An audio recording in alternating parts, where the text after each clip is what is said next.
jadi kita sudah nampak nih berapa dia punya table. Jadi sebelum kita masuk untuk mendapatkan 3NF nih bukan mudah pelajar. Kamu kena melalui proses 0NF, 1NF, 2NF dan sampailah dapat 3NF. Jadi lihat jadwal ini. Adakah jadwal ini berada dalam 1NF? Nah, jawabannya tidak. Kenapa? Oke, perhatikan di sini. Kita sudah belajar di siri-siri sebelum ini ya. Bagaimana kita menentukan sama ada jadwal ini 0NF ataupun 1NF.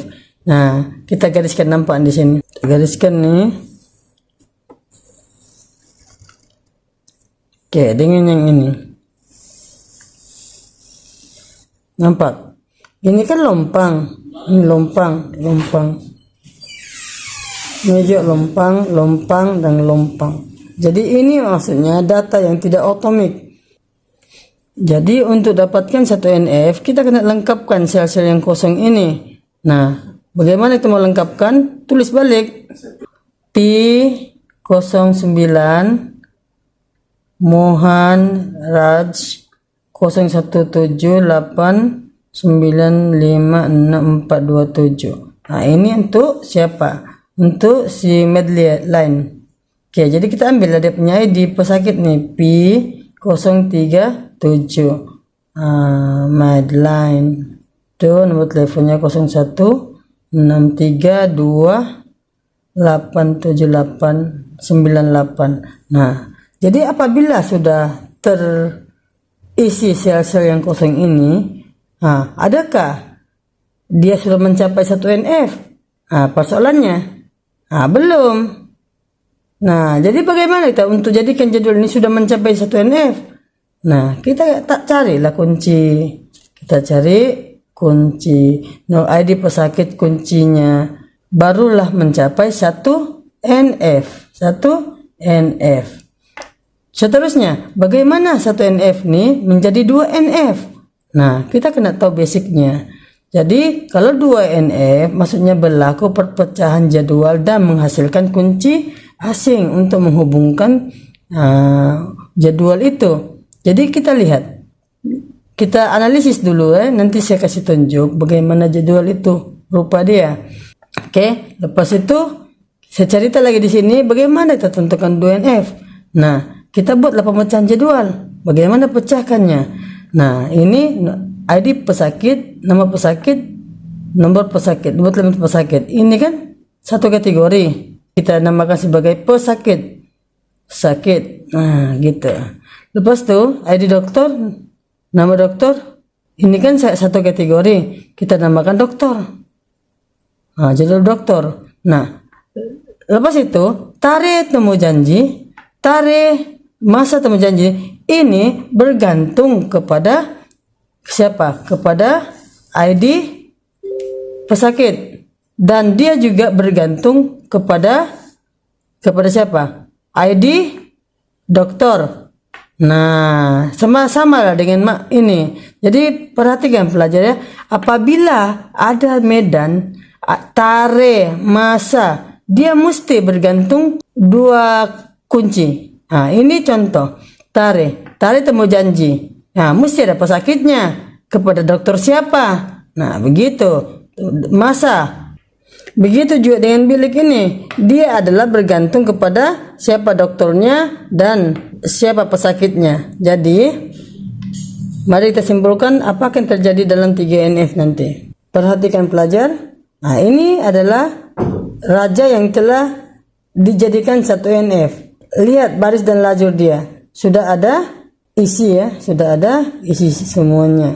Oke. Lepas itu kita akan helekkan kunci. Oke, lepas itu bila 2NF maka berlakulah perpecahan jadwal. Nah, lihat sini. Ini ID pesakit, nama pesakit, ini nomor telepon dia. Nah, ini kan.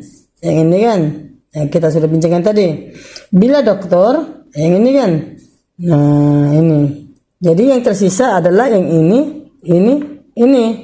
Tarikh temu janji, masa temu janji dan bilik ini adalah bergantung penuh kepada dokter dan ID pesakit.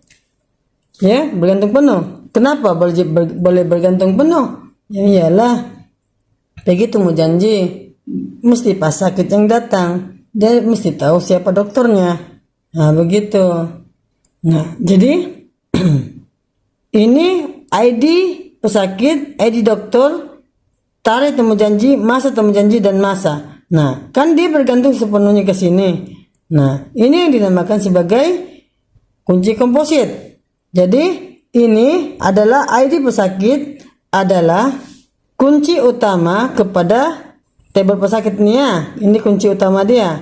Namun di sini dia adalah kunci asing untuk jadwal temu janji. Begitu juga dengan ID dokter.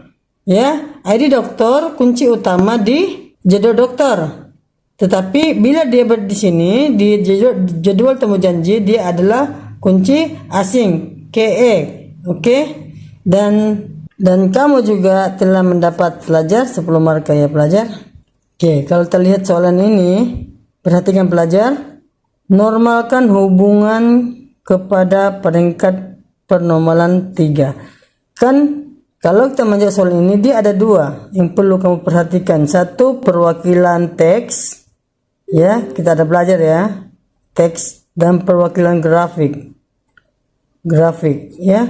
Kalau soal minta perwakilan teks, kamu kena buat dalam bentuk skema hubungan, bukan dalam bentuk jadwal. Dia ada dua ya. Kalau grafik, kamu akan jawab dalam bentuk jadwal seperti ini.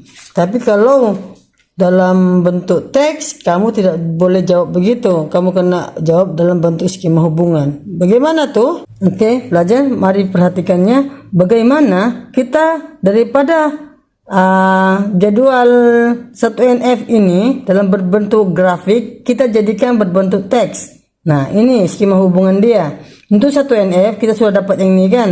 Kalau dalam skema hubungan, satu jadwal ini sebenarnya hanya boleh satu kunci saja. Di sini kita lihat ID pesakit. Semua medan ini masuk sini. Tulis saja. Oke. Jadi 1NF apa yang perlu dicapai ialah semua atribut adalah bergantung kepada satu ID, yaitu ID pesakit. Nah, bila kita masuk 2NF, kita lihat yang jadwal kita pecahkan tuh. Oke. Nampak pesakit ada apa? ID pesakit, nama pesakit, nomor telepon. Kalau dokter, kita ada ID dokter, kita ada temu janji, yaitu ini. ID pesakit, ID dokter, tarikh temu janji, semua kita tulis di sini. Oke? Jadi dapat sudah kita 2NF dalam bentuk skema hubungan. Jadi di sini dalam 2NF ini kita sebenarnya membuang kebergantungan penuh. Nah, begitu kita buang. Oke, lepas tuh, disebabkan 2NF ini sudah tidak boleh dipecahkan lagi, membuat terbitan baru. Nah, maka jawaban di 2NF ini akan dijadikan jawaban juga di 3NF. Jadi coba kita lihat apalagi bagaimana kita menghilangkan kebergantungan transitif. Jadi di sini tidak boleh lagi dipecahkan. Kebergantungan transitif ini kamu lihat daripada video-video yang saya sudah siarkannya dalam channel. Untuk masa ini jawaban di 2NF tidak boleh lagi dikembangkan, sudah ternormal sudah, maka jawaban untuk 3NF kamu salin saja balik macam itu. Itu saja daripada saya pelajar, diharap semua paham. Terus ikuti channel Bedah Coding dan jangan lupa subscribe dan berbagi kepada kawan-kawan yang belum tahu channel ini. Assalamualaikum, bye bye.